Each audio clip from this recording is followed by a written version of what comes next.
वफाकी वजीर शेख रशीद का बयान शामिल करेंगे, जिन्होंने अपोजिशन पर तनकीद करते हुए कहा कि सिंध को एड्स ज़दा कर दिया है, घर घर से एड्स निकल रहा है, डूब मरो, किस बात के लीडर हो, चोर भी हैं और डाकू भी और विक्ट्री के निशानात बना रहे हैं। सारी अपोजिशन खत्म हो सकती है अगर इमरान खान इन्हें बाहर जाने दें। शेख रशीद ने कहा है कि उन्होंने इमरान खान से कहा था कि उन्हें बाहर जाने दें। इमरान खान की पूरी कोशिश है कि एनआरओ ना मिले, लेकिन बाज चोर पेचीदा और स्मार्ट हैं। एक ऐसा चोर भी है जिसने मिनिस्टर इनक्लेव से ताश लगाए। शेख रशीद को जवाब देते हुए पीपल्स पार्टी के रहनुमा सईद गनी ने कहा है कि शेख रशीद के पास अपनी कारकर्दगी बताने के लिए कुछ नहीं। 3 दिन रेलवे ट्रैक बंद रहा, शेख रशीद ढिठाई से प्रेस कॉन्फ्रेंस करते रहे। उन्होंने कहा कि एड्स के मरीजों का इलाज हो रहा है, शेख रशीद को कोई मसला है तो बताएं।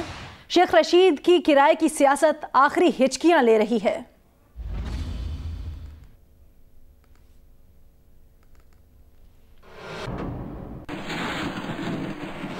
आसिफ अली जरदारी और मौलाना फजलुर रहमान की गुज़श्ता रात होने वाली मुलाकात में हुकूमत मुखालिफ तहरीक पर तबादला ख्याल किया गया। ज़राए के मुताबिक दोनों रहनुमाओं ने दीगर सियासी जमातों से राब्ते जारी रखने पर इत्तफाक किया। आसिफ जरदारी और मौलाना फजलुर रहमान ने तमाम सियासी क़ुव्वतों को यकजा करने पर भी इत्तफाक किया। हुकूमत के खिलाफ मैदान में आने की तैयारियां तेज़ करने पर भी इत्तफाक किया गया। मुलाकात में ईद के बाद इस्लामाबाद की तरफ मार्च की हिकमत अमली पर भी गौर किया गया और IMF और दीगर कौमी मसाइल पर भी बातचीत हुई। दोनों रहनुमाओं ने मौसर एजेंडा लेकर आवाम के पास जाने का फैसला किया।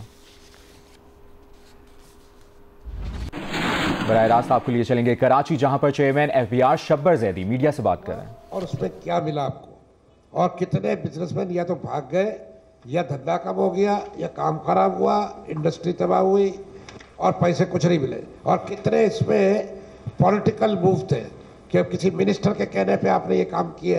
ये पूछो इन लोगों से, ये पूछो इन लोगों से कि ये 40B लगाया, उसमें मिला क्या इनको? बात समझो ना भाई। नहीं कुछ नहीं मिलता भाई। गेट पे 4 बंदे बैठते, 2 महीना बैठते, होता कुछ नहीं है। उनको कख नहीं पता होता कि करना क्या है।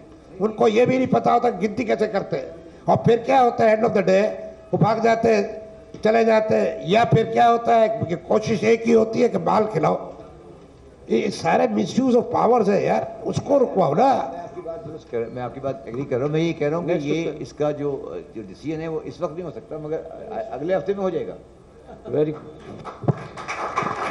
Thank you so much sir. और इसमें अब ये कंटिन्यूइंग है, तो ये सारी हम आपको प्रेजेंटेशन दे भी रहे हैं और ये सारे आपके साथ जो है ये हो गया। इसके बाद नेक्स्ट पे आ जाए।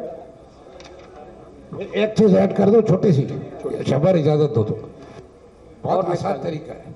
नेक्स्ट आ जाए। ये भी डिस्कस हो गया। कानून रहने दो, सुनो ना, कुछ मत करो, बोलो सब करो। सिर्फ एक कानून बना दो कि अगर कोई ऑफिसर पकड़ा गया है, प्रूफ हो जाए कि उसने नाजायज किया था किसी के साथ, he should be fired and gelled. ये कानून बना दो तो ये मिसयूज नहीं होगा। हम तो देखो, कानून कोई खराब नहीं होता। एक बात समझो, कानून कोई खराब नहीं होता, कानून को इस्तेमाल करने वाले खराब होते हैं। और अगर आप उनको रोक दो कि भाई गलत इस्तेमाल करोगे ना तो आपको भी सजा मिलेगी। आज क्या मसला है कि अगर किसी ने मेरे साथ ज्यादती की है तो मुझे तो सजा मिल गई, उसको सजा नहीं मिलती, उसका ट्रांसफर हो जाता है, उसको बाद में थोड़े दिन किधर लगा के ऊपर प्रमोशन चला जाता है। मैं आपको गिनती करा दूंगा, नाम लेके गिनती करा दूंगा, आप बोलोगे तो। मैं भी ओवरसीज चैम्बर से आ रहा हूँ और शायद अल्लाह ताला का फरमान है कि रमज़ान में शैतान को बंद कर दिया जाता है शायद। तो मैंने ये ऑफ़र की थी वहाँ पे कि अगर ताली एक हाथ से नहीं बचती, दोनों हाथ से बचती है। मैं अपने 2 ऑफिसर अरेस्ट कर देता हूँ, आप अपना एक अरेस्ट करा दें। ठीक है, 1-2 पे कर लें, बराबर पे कर लें, 1-1 पे कर लें। अगर एक मेरा अरेस्ट होगा तो एक आपका अरेस्ट होगा। ठीक है, लेंगे डन। नहीं दोनों होगा फिर। नहीं दोनों साइड पे होगा ना सर। नहीं अरेस्ट में जो वारंट इशू करूंगा तो दोनों का इशू करूंगा ना जी। नहीं मेरा मकसद है। हाँ तो मैंने ये फिर देखिए, फिर मेरी शिकायत ये नहीं करिएगा कि मेरा बिजनेसमैन उठा लिया। मैं बंदे नहीं, प्रूफ तो अगर उसका भी जाएगा भी कोर्ट में होगा, आपका भी कोर्ट में होगा। नहीं अदालतें करेंगी ना, वो तो 10 साल बाद करेंगी, 10 साल बाद करेंगी ना जी। अब वो बेचारा भी 10 साल बाद कोर्ट में जाएगा, आपका भी जाएगा कोर्ट में। एक बिजनेसमैन नहीं, आप 10 पकड़ लो, एक ऑफिसर तो पकड़ो खुदा के वास्ते पहले। देखिए मुझे एक बात, अफसर नहीं पकड़ा ना, मैं मान रहा हूँ, अफसर नहीं पकड़ा कभी। मगर मुझे ये बताएं, कोई बिजनेसमैन कभी टैक्स चोरी में अंदर हुआ है? कोई बिजनेसमैन कभी टैक्स चोरी में अंदर हुआ है क्या? नहीं, अरेस्ट नहीं हुआ ना। मैं तो खुद नहीं चाहता अरेस्ट हो, मैं तो अरेस्ट की पावर निकालते। नहीं, मेरी बात सुन ले, मेरी बात सुन ले, समझ गया आपकी बात। मैं सिर्फ ये कह रहा हूँ, मैं तो अरेस्ट की पावर निकालना चाहता हूँ किसी बिजनेसमैन की, निकलवा देंगे इंशाल्लाह ताला। बात ये नहीं है, बात देखिए, मैं आपको ये बात उस दिन भी कही थी, मैं आज दोबारा कह रहा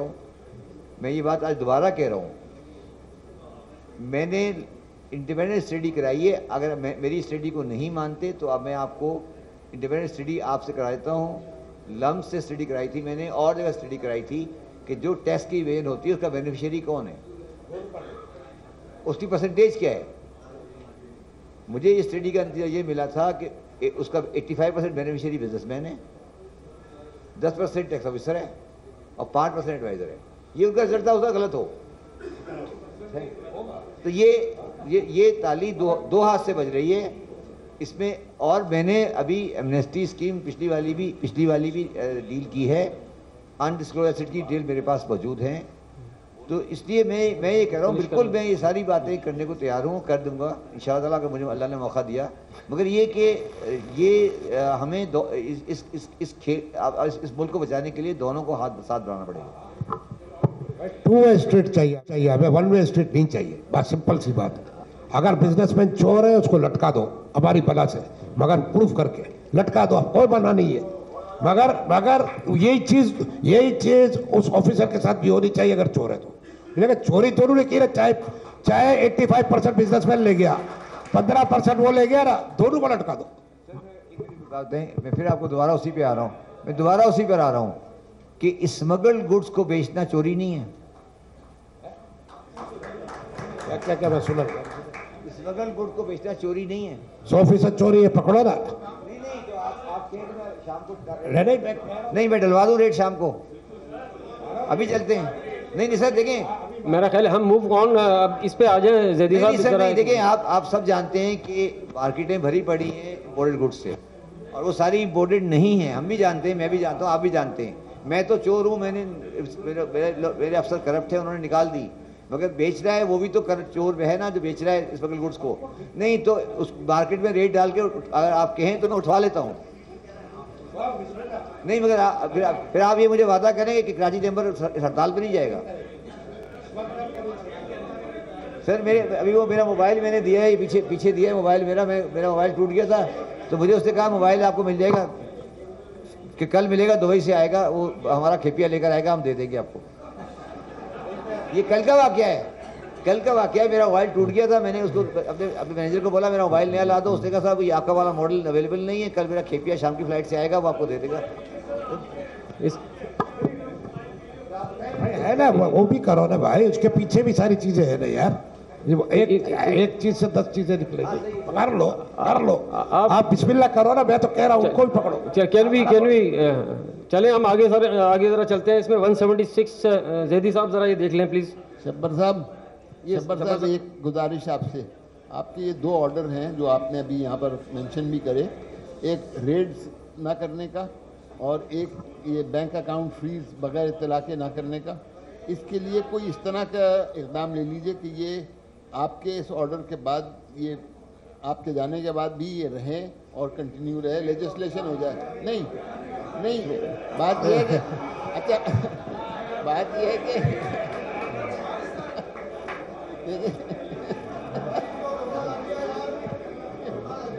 भाई बात ये है शब्बर, मकसद ये है कि आपके जाने के बाद ये अमल रहे। यार मेंबर ऑपरेशन बैठी हुई हैं। जुमे के दिन मैं जाके मैंने चार्ज लिया था। चार्ज लेने के बाद पहला काम मैंने कागज उठाया था, वो कहा था कि बैंक अकाउंट फ्रीज करने का रिलीज कर दो। First thing I did was, हाँ, किसी ने नहीं कहा मुझे ये तीनों चीज़ें मैंने आपने मुझे किसी ने नहीं कही, मैंने खुद की हैं। और देखिए मेरी बात सुने, मेरे पास भी अच्छे बुरे अच्छे बुरे एडवाइज़र होते हैं। और मैं एक प्रोग्राम टीवी का सुन रहा था, आप टीवी एक प्रोग्राम आ रहा था, पराचा साहब कंपेयर थे, वो कह रहे थे कि यार ये शब्बर साहब ने क्या कर दिया, आपने तो जो शेर के हाथ से शेर के दांत निकाल दिए। ये मैंने देखा, मुझे ये भी सुनना पड़ता है। और ये वो फैसलाबाद के बिजनेसमैन को बैठा कर कह रहे थे कि सर ये कैसे टैक्स रिकवरी होगी जब शेर के दांत निकाल दिए। एक तरफ आप कह रहे हैं ये दांत निकाल दें, वो कह रहे हैं मुझे दांत डाल दें।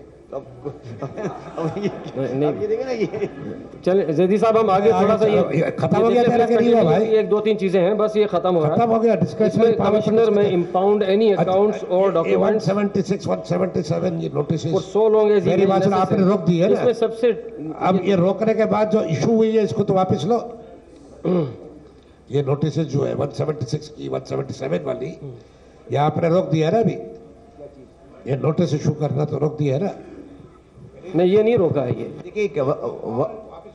देखिए इसमें थोड़ा सा कंफ्यूजन है। 176 का नोटिस जो होता है वो उसको उस आदमी को जाता है जो दूसरे आदमी की इन्फॉर्मेशन के बारे में जाता है, वो आपके बारे में जाता ही नहीं है। मेरी बात थोड़ा समझे, दोबारा समझाता हूँ। अगर आप कारोबार कर रहे हैं तो आपका, अगर आप टैक्स पेयर हैं तो आपको नोटिस 176 का नहीं जाता, वो आपसे इन्फॉर्मेशन दूसरे नोटिस में लेता है। 176 में इन्फॉर्मेशन लेता है वो आपसे किसी और के बारे में। एम आई राइट सर? तो किसी और का हमारे पास आता है, ये भी तो प्रॉब्लम है ना। जी हाँ,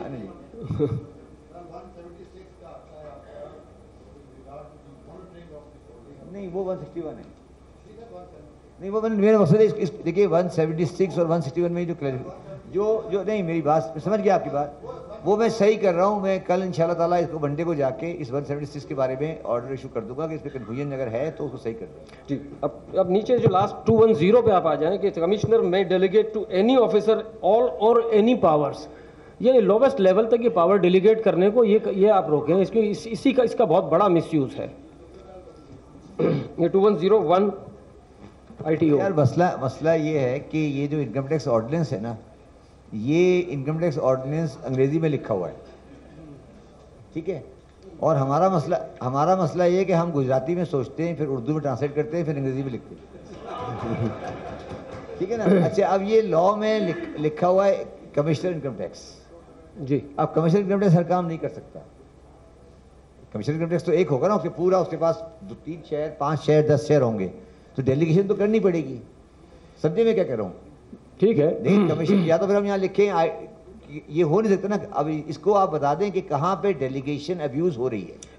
एनी और ऑल पावर्स। नहीं, अब देखिए आपने कल चेंज किया है, जो एक चीज आपने की है, मेरी बात समझिए। चेयरमैन के नहीं, ये चेयरमैन के पास तो हर चीज नहीं, चेयरमैन तो पागल है, हर चीज नहीं, लेकिन वो नहीं मेरी बात सुने। कमिश्नर सामने बैठे हैं डिप्टी, अब इन कमिश्नर सीनियर कमिश्नर, ये तो लास्ट डीजीज हैं LTU के। मेरा सवाल है, कमिश्नर एक बहुत बड़ा सर्किल को कवर करता है, उसके अंडर में 510-12 कितने मैडम ITO होते हैं जनरली? एक कमिश्नर के अंडर में 36 ITO होते हैं। अब उस 36 ITO को डेलीगेट करना जरूरी है। ये नहीं हो सकता कि कमिश्नर सारे ऑर्डर खुद पास करे, नोटिस खुद पास करे। मगर मैंने ये बात की है कि कोई ये हम एक मंडे को जाके ये भी हम फैसला कर लेंगे कि कोई नोटिस देने से पहले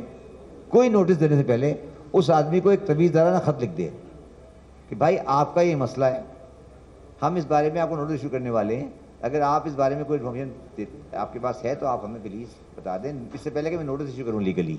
इसको पैरामीटर्स में कवर करें। बात सुने, मुझे कोई इन्फॉर्मेशन आ गई कहीं से, मैंने उठा के नोटिस दे दिया, वो कानूनी कार्रवाई शुरू हो गई, आपके एडवाइजर ने पैसे बनाने शुरू कर दिए।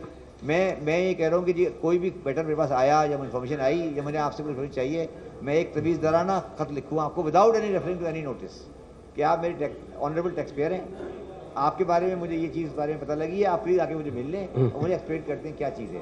उसके बाद अगर वो नहीं एक्सप्लेन कर सके फिर नोटिस। राइट सर, ये इस पर एग्री करते हो? चेयरमैन FBR शब्बर ज़ैदी ताजरों से मुलाकात और गुफ्तगू कर रहे थे। ताजरों के मसाइल सुने, उनकी तजावीज़ सुने। मुस्लिम लीग नून के सदर शहबाज शरीफ ने गैस कीमतों में इजाफा फौरी तौर पर वापस लेने का मुतालबा किया है। एक बयान में उन्होंने कहा कि नियाजी हुकूमत मुल्की उमूर चलाने में मुकम्मल नाकाम हो चुकी है। उन्होंने कहा कि कौम सबसे बड़ी तब्दीली ये चाहती है कि नालायक और नाअहल टोला तब्दील हो जाए। वक्त साबित कर रहा है, नियाजी साहब लोगों को सिर्फ गालियां दे सकते हैं, मुल्क गालियां देने से नहीं चलते। तनख्वाहदार तबके को तनख्वाह में कम से कम 10,000 रुपए का फौरी रिलीफ दिया जाए।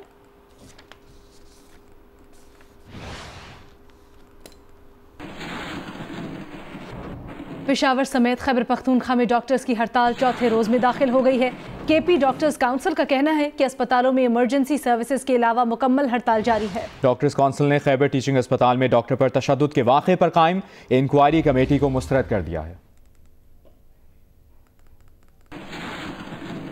खैबर पख्तूनख्वा में डॉक्टर्स की हड़ताल चौथे रोज भी जारी रही। अस्पतालों में सिर्फ इमरजेंसी कवर दी गई। हुकूमत ने दावा किया था कि ओपीडीज को खोल दिया जाएगा, ताहम वो अपना दावा पूरा ना कर सकी और पेशावर के तीनों बड़े अस्पतालों में ओपीडीज बंद रही, जिसके बायस मरीजों को मुश्किलात का सामना करना पड़ा। डॉक्टर्स काउंसिल ने खैबर टीचिंग अस्पताल वाक़े की तहकीकात के लिए कायम की गई इंक्वायरी कमेटी को मुस्तरद करते हुए हुकूमत से शफाफ इंक्वायरी के लिए जुडिशल कमीशन बनाने, वजीर सेहत हशाम इनामुल्लाह और डॉक्टर नौशरवान बरकी के खिलाफ FIR दर्ज करने का मुतालबा किया है। डॉक्टर्स काउंसिल ने खबरदार किया कि अगर हुकूमत की जानिब से किसी भी डॉक्टर के खिलाफ कोई भी इंतकामी कार्रवाई की गई तो सूबे भर में इमरजेंसी सर्विसेज भी बंद कर दी जाएंगी। दूसरी जानिब वज़ीर आला खैबर पख्तूनख्वा महमूद खान ने डॉक्टरों से हड़ताल खत्म करने की अपील करते हुए उन्हें 21 मई को मुज़ाकरात के लिए बुला लिया है। Sheeba Haider, Geo news, Peshawar. Hi, I'm Mohammad Junaid. Thanks for watching Geo News. For more videos and updates, don't forget to click the subscribe button.